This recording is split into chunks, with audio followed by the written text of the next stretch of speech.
তোমাকে পরীক্ষা করে দেখবো, ঠিক আছে? ঠিক আছে, দেখি। তারপর আইনিরে যেহেতু আমি একটা মেইল বললাম যে আমার একজন ফিমেল অ্যাটেন্ডেন্স দরকার, তখন তো বলা হবে স্যার এবং আমার ফিমেল পেশেন্ট হলে কিন্তু প্রাইভেসিও রাখবে। একটা জিনিস মনে রাখবা, মেইল পেশেন্ট হলে যে কোনো পার্টস, শুধু প্রাইভেট পার্টস এক্সামিনেশনের জন্য প্রাইভেসি লাগে, কিন্তু ফিমেল পেশেন্টের তুমি যাই এক্সামিনেশন করো, তুমি হ্যান্ড এক্সামিনেশন করো, তুমি স্কাল্প এক্সামিনেশন, যে কোনো এক্সামিনেশনের জন্য কিন্তু ফিমেল, এটা কিন্তু মনে রাখবা যে ফিমেল পেশেন্টের যাই এক্সামিনেশন করো তার জন্য অবশ্যই প্রাইভেসি এবং স্ক্রিনিং লাগবে। তখন স্যাররা বললো এখানে ধরো তোমরাই তো প্রাইভেসির মতো কাজ করতেছো, ঠিক আছে? তো ঠিক আছে, তাহলে এখন দেখো যে আমি ওনার স্কাল্পে বা একটু খুলেন না, আমার পেশেন্টকেই বলবো আগে নিজে, বিশেষ করে যদি অপোজিট সেক্সের হও তাহলে আগেই করো না। সেম সেক্স হলে ঠিক আছে তুমি হেল্প করতে পারো, কিন্তু অপোজিট সেক্স হলে পেশেন্টকেই তুমি বলো যে আপনি একটু এইটা একটু সরান্ত। হ্যাঁ, আমরা বেশি করবো না, কারণ একটা ডিগনিটি আছে মানুষের। আমরা মুখে বলবো যে স্যার আমার আসলে ওনার ফুল শোল্ডার এবং চেস্ট পর্যন্ত এক্সপোজ করা উচিত। স্যার বলবে না, ঠিক আছে। আচ্ছা, এখন দেখো তুমি এখন তোমাকে এখানে মা কি সমস্যা বলেন তো? এই ফোলাটা কতদিন ধরে? 2-3 বছর যাবো, আস্তে আস্তে বড় হচ্ছে। আচ্ছা, ব্যথা আছে? আচ্ছা, একটু ঢোক দিলেন তো। তাহলে দেখো এখানে একটা মনে হচ্ছে যে একটা, হা করেন, জিভটা বের করেন, শুনিয়ে গিয়ে আবার হা। হ্যাঁ, অনেকে সরাসরি জিভ বের করতে বলে, তা না, আগে হা করেন তারপর জিভ বের করেন। এতে সুবিধা হবে কি, তুমি দেখার সময় পাবা। তুমি সরাসরি জিভ বের করে ফেললে কিন্তু তুমি বুঝতে পারবো না কি হয়ে গেল। আর এক এক্সামিনেশন যেটা আমরা কমন করি যে 2-3 বার করি, কিন্তু এটা খুব এক্সামিনারদের অপছন্দ, তুমি একবারই করবে, ঠিক আছে? তাহলে এখন দেখো ব্যথা লাগলে বলবেন। হ্যাঁ, আপনি কোনো খাবার দিতে সমস্যা হয় তো আপনার একটা টনসিলাইটিস, উনি মনে করতেছে যে সোয়েলিংটার সাথে টনসিলাইটিসের আছে সেটা, কিন্তু এটার সাথে না। শ্বাসকষ্ট তো নাই, কোনো গলার স্বর কখনো ভাঙে টাঙে না? মাঝে মাঝে, যাই হোক, এটা অনেক সময় ঠান্ডার সময় বেশি। তাহলে এটা হচ্ছে যে কোল্ড অ্যালার্জির কারণে, এটাও আমাদের সাথে না। এমনি খাবারের রুচি কেমন, ঠিকঠাক আছে? শরীরের ওজন টোজন তো ভাঙে নেই, বা শরীরের ওজন তো বাড়ে না, তার মানে কোনো সিগনিফিকেন্ট কিছু না। সিগনিফিকেন্ট কিছু হলে উনি বলতো। হ্যাঁ, আচ্ছা, পায়খানা ক্লিয়ার হয় তো, মোটামুটি ক্লিয়ার হয়, তার মানে নো লুজ মোশন, নো ইয়ে। আচ্ছা, এমনি কোনো কি বুক ধরপড় করে খুব একটু সামান্য হাঁটলে, না এমনি স্বাভাবিক হাঁটা চলার কোনো সমস্যা নেই? একটু সমস্যা, কিন্তু ওরকম না, ওরকম হলে সে কিন্তু বলতো। এরপরে কি? এরপরে হচ্ছে আপনার ঠান্ডা গরমে কোনো সমস্যা আছে, যে ঠান্ডা সহ্য হয় না বা গরম একদম সহ্য হয় না এরকম?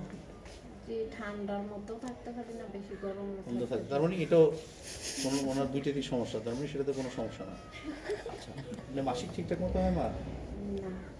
মাঝে মাঝে এটা এমনিতেও মিনস্ট্রুয়াল ইরেগুলারিটিস থাকতে পারে, ব্যাস। তাহলে এই কোশ্চেন কিন্তু শেষ, ঠিক আছে? আর বেশি কিছু করবো না। এখন দেখি ব্যথা লাগলে বলবেন, একটা হাতে সাপোর্ট দিয়ে লোকাল টেম্পারেচারটা দেখুন। এরপরে দেখি মা ঢোক দিলেন তো, ঢোক দিলেন, হ্যাঁ, হা করেন, জিভটা বের করেন। এই মানে যেই জিনিসটা আমি ইন্সপেকশনে দেখলাম সেই জিনিসটা আমি পালপেশনে কি করলাম, কনফার্ম করলাম। আচ্ছা, এখন দেখো আমরা কি দেখি যে lower border of the thyroid, ঢোক দিলেন তো, দেখো আমরা লোয়ার বর্ডারটা পাই। যদি রেট্রোস্টেনাল এক্সটেনশন থাকতো লোয়ার বর্ডারটা আমরা পেতাম না। আবার এখানে দেখো ট্রাকিয়াল ট্যাগ, মানে ট্রাকিয়াটা সেন্ট্রালি পজিশন কিনা দেখো। ঢোক দিলেন, 3 বার ঢোক গিলানো হইল, একবার ইন্সপেকশনে, একবার পালপেশনে, একবার লোয়ার বর্ডারে, একবার ট্রাকিয়াল ট্যাগ দেখার সময়, ঠিক আছে? তাহলে এতদূর সামনের দিক থেকে আর বেশি কিছু দেখার দরকার নেই। এবার তুমি পিছনে চলে যাও, পিছনে চলে গিয়ে দেখো, ঠিক আছে, একটু রাখেন, মাথাটা একটু সামনের দিকে ঝুঁকান, ঝুঁকলে হবে কি এই জায়গার মাসেলগুলি রিল্যাক্স হবে। দিয়ে আবারও এখানে বলে একটু ঢোক দিলেন তোমার, হ্যাঁ, ঠিক আছে। বড় থাইরয়েড না। এরপরে একটা লাম্পের মতো সারফেস দেখো, কনসিস্টেন্সি দেখো, মার্জিন কিন্তু দেখে আসছো লোয়ার বর্ডার, আলাদাভাবে দেখার কিছু নেই। ওভারলাইং স্কিন ফিক্সিটি, মানে থুতনিটা দিয়ে আমার হাতের উপরে চাপ দেন, নিচে জোরে চাপ, জোরে চাপ দেন, আরও চাপ দেন, হ্যাঁ, আমার হাতের উপরে চাপ দেন, হ্যাঁ, জোরে চাপ দেন, হ্যাঁ, দিলে এই যে প্লাটিসমাটা টট হলে একটু তুমি দেখবো যে এটা মোবিলিটিটা দেখবা, ঠিক আছে? এরপরে কি এরপরে আসলে আমার কি দেখতে হয়, আমাদের দুইটা সাইন আছে স্পেশাল, একটা হচ্ছে ককার সাইন আর একটা হচ্ছে বেরি সাইন। ককার সাইন হচ্ছে তুমি অনেক বড় থাইরয়েড গ্ল্যান্ড হলে যদি জোরে চাপ দাও তার আপার রেসপিরেটরি ট্র্যাক্ট অবস্ট্রাকশন হয় এবং স্ট্রাইডর শুনতে পাওয়া যায়। এখানে চাপ দিয়ে একটু শ্বাস শুনতে জোরে না, এরকম কোনো সাউন্ড শুনতে পাওয়া যায় না, তাহলে ককার সাইন ইজ নেগেটিভ। এটা বেশিরভাগ ক্ষেত্রে মেলিগন্যান্ট বা আর বেরি সাইন হচ্ছে মেলিগন্যান্ট থাইরয়েড যদি হয় অনেক সময় এটা পিছনে ক্যারোটিড শীটকে ইনফিলট্রেট করে, তখন তুমি ক্যারোটিড আর্টারি পালসেশন পাও। তো ক্যারোটিড আর্টারি কীভাবে দেখতে হয় দেখো, থাইরয়েড কার্টিলেজের আপার বর্ডার আর স্টার্নোক্লাইডয়েড মাস্টয়েডের ইন্টেরিয়র বর্ডার যে জায়গায় ইন্টারসেক্ট করে এই জায়গায় দেখো একটা করে দেখবা, তার মানে এখানে আছে, এবং বুড়ো আঙ্গুল দিয়ে দেখবো এখানেও আছে, তার মানে Berry sign is also negative. Last যেটা যে আমি বললাম স্কাল্পে মেটাস্টেসিস, এখানে এইভাবে একটু স্কাল্পে হাত বুলাই নিবা, ঠিক আছে? হ্যাঁ, পেছন থেকে। এখন শেষ হয়নি কিন্তু পেছন থেকে একদম শুধু, এখন বাকি রইল কি lymph node. Lymph node, lymph node তোমাদেরকে দেখাইছি না, এই যে সাবমেন্টাল, সাবমেন্টিবুলার, প্রিঅরিকুলার, পোস্টোরিকুলার, এদিকে ইয়ে করে upper jugular, middle jugular, lower jugular, আবার এদিকে ইয়ে করো, তাহলে এই স্টার্নোক্লাইডোমাস্টয়েড মাসল রিল্যাক্স হলো, এটার এন্টিরিয়র বর্ডার বরাবর আপার থার্ডে আপার জুগুলার, মিডল থার্ডে মিডল জুগুলার, লোয়ার থার্ডে লোয়ার জুগুলার, আর পিছনেরটা পুরা নিয়ে কি পোস্টেরিয়র, ঠিক আছে? একটু ঘাটটা উঁচু করেন তো, না ঘাটটা জায়গা নেই ভাবে, হ্যাঁ, এইভাবে সুপ্রাক্লেভিকুলার শেষ। এখন আসো আমরা সামনের দিকে চলে আসবো। আমাদের কিন্তু তাহলে কি হলো, থাইরয়েড গ্ল্যান্ড ইটসেলফের এক্সামিনেশন হলো আর লিম্ফ নোড এক্সামিনেশন হলো। এখন আমাদেরকে ওই যে হাইপার থাইরয়েড এবং হাইপোথাইরয়েডের জন্য তিনটা সাইন দেখতে হবে, একটা কি আই সাইন, একটা হ্যান্ড সাইন, আর একটা হলো হার্ট সাইন। হার্টের আই সাইনের মধ্যে মানে সোজা তাকান তো আমার দিকে, এই দেখো সোজা যদি তাকাই, যদি এক্সোপথ্যালমাস হয় তাহলে আমি তোমাকে বলি, দেখো আমাদের নর্মাল যদি আমরা সবাই সবার চোখের দিকে তাকাই, দেখো আমাদের আপার আইলিডটা আমাদের কিন্তু আইরিশের 1/3কে কিন্তু কভার করে রাখে, আইরিশ মানে যেটা ব্রাউন, আর লোয়ার আইলিডটা দেখো জাস্ট আমাদের আইরিশের লোয়ার পোলটাকে টাচ করে রাখে, ঠিক না?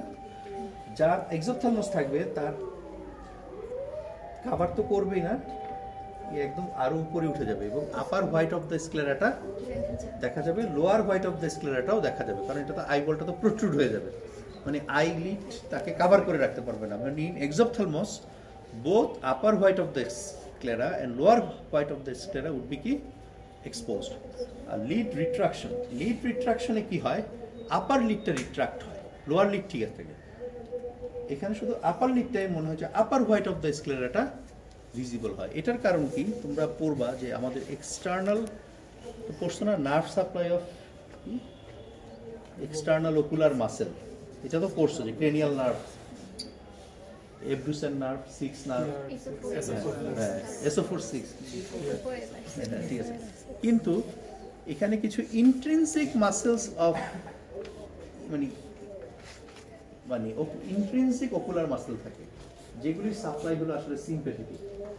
ফলে হাইপার থাইরয়েড পেশেন্টে কি থাকে, সিম্প্যাথেটিক ওভার অ্যাক্টিভিটি থাকে, ফলে আপার আইলিডের যে ইন্ট্রিনসিক যে মাসেলগুলি যেগুলির সিম্প্যাথেটিক সাপ্লাই, ওগুলি মাসেলগুলির কন্ট্রাকশন হয়, ওই কন্ট্রাকশনের কারণে আপার আইলিডটা কি হয়ে যায়, রিট্রাক্ট হয়ে যায়। তাহলে ঠিক বলবো যে সোজা আমার দিকে তাকান, সোজা আপার দিকে তাকান বললে যদি দেখো যে আপার আইলিডের উপরে হোয়াইট অফ দ্য, শুধু আপার হোয়াইট অফ দ্য স্ক্লেরাটা দেখা যায়, সেটা হচ্ছে লিড রিট্রাকশন। আর এক্সোপথ্যালমাসে পুরো আইবলটাই প্রোট্রুড করছে, তার মানে সেখানে আপার হোয়াইট অফ দ্য স্ক্লেরা এবং lower white of the sclera দুইটাই এক্সপোজড হবে। আর লিড রিট্রাকশনে শুধু আপার আইলিডটা রিট্রাক্ট করার কারণে আপার হোয়াইট অফ দ্য স্ক্লেরাটা এক্সপোজ।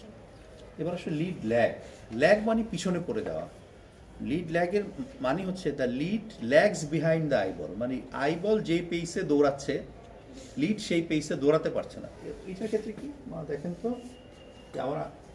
আমার আঙ্গুলটা যেদিকে যাবে আপনার চোখটাও সেদিকে উল্টাবেন, উপরের দিকে তাকান, উপরের দিকে তাকান, দেখো ওনার আইবল এবং আপার আইলিড সাইমultaneously কি উপরে উঠতেছে, কিন্তু যার লিড ল্যাগ থাকবে তার আইবলটা রোল করবে কিন্তু লিডটা অত দ্রুত রোল করবে না। ওইখানের কারণে একই, ওই যে সিম্প্যাথেটিক ওভার অ্যাক্টিভিটির কারণে ওই মাসেলগুলি উইক হয়ে যাবে, ফলে লিড অত কাজ করবে না, ও কাজ করলেও ও আইবলের বিহাইন্ডে পড়ে থাকবে। তাহলে এই lid lag, lid retraction, exophthalmos all are features of কি থাইরোটক্সিকোসিস বা হাইপারথাইরয়েডিজম। এবার আসো হ্যান্ড সাইন, কি তোমার এভাবে সোজা দেখো, এখানে তুমি দেখবা যে পেশেন্টের হ্যান্ড ওয়ার্ম অ্যান্ড ময়েস্ট কিনা, ঘামে কিনা। পরীক্ষা দেওয়ার সময় আমাদের হাত কীভাবে থাকে, কোল্ড অ্যান্ড ময়েস্ট, আর এটা কি ওয়ার্ম অ্যান্ড ময়েস্ট, দুটোর মধ্যে পার্থক্য আছে কিন্তু। এই ওয়ার্ম এবং ময়েস্ট যদি থাকে that is the feature of hyperthyroidism. আচ্ছা, এরপরে তুমি কি এরকম করেন তো ইয়ে বলা হয় যে একটা কাগজের টুকরা দিতে, না দিলেও তুমি এভাবে করে পেশেন্টের লেভেলে বসো, বসে দেখো যে ট্রিমার হয় কিনা। যদি ট্রিমার হয়, ফাইন ট্রিমার, সেটাও কি হাইপারথাইরয়েডের ফিচার। লাস্ট রয়ে গেল কি হার্ট সাইন। হার্ট সাইনের জন্য দুইটা জিনিস দেখতে হয়। হ্যান্ড সাইনের আরেকটা আছে, সেটা হচ্ছে পালস। এই পালস শুড বি, বলবো আমি পালস দেখতে চাই, but this pulse should be sleeping pulse. Sleeping pulse মানে অ্যাট মিড নাইট, যখন পেশেন্ট একদম ঘুমাবে, যখন তার বেজাল মেটাবলিক রেট একদম মিনিমাম থাকবে, তখনও যদি ট্যাকিকার্ডিয়া থাকে, তখন বুঝতে হবে কি পেশেন্টের কি হাইপারথাইরয়েডিজম আছে। কিন্তু তুমি ধরো দৌড়াদৌড়ি করে আসলা, বা একটা পেশেন্ট খুব অ্যাংজাইটি, ধরো ওয়ার্ডে রাউন্ড হচ্ছে, চিৎকার চেঁচামেচি, পেশেন্টের খারাপ লাগতেছে, সেই অবস্থায় পালস মাপলে হবে না। তুমি বলবো যে স্যার আমি পালস মাপতে চাই, but ideally this pulse should be counted during the sleeping hour of the patient, sleeping pulse. হ্যাঁ, বুঝি না, ঘুমাইলে জেগে যাবে কিনা, জেগে গেল ভয় পাবে না, ওনাকে আগে বইলা রাখবা যে ভাই আপনার কিন্তু রাত 12টায়, এই জন্যই তো বলতেছি যে ওনাকে বলে রাখবা যে আপনাকে রাত 12টায় আমি পালস মাপতে আসবো, ওইটা জেগে গিয়ে আপনি ভাইবেন না যে আমি ভূত আসছি, ঠিক আছে? ঢাকা মেডিকেল কলেজে ভূত আসবে না, বুঝছো? নগরায়নের সাথে সাথে ভূতও বিদায় নিচ্ছে।